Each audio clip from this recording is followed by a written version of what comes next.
Read the manual and safety instructions always carefully. We advise you strongly to always wear an adapted face mask and protective glasses. Always put on the safety pin when you are not spraying paint to prevent the trigger from unintentionally being pulled. Keep your fingers outside of the tip guard and never point the gun towards another person. By spraying under pressure, toxic substances could be injected into the skin and can cause serious harm.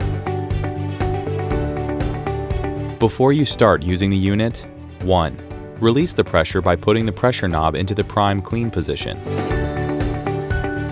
2. Put the prime pressure valve downwards into the prime position.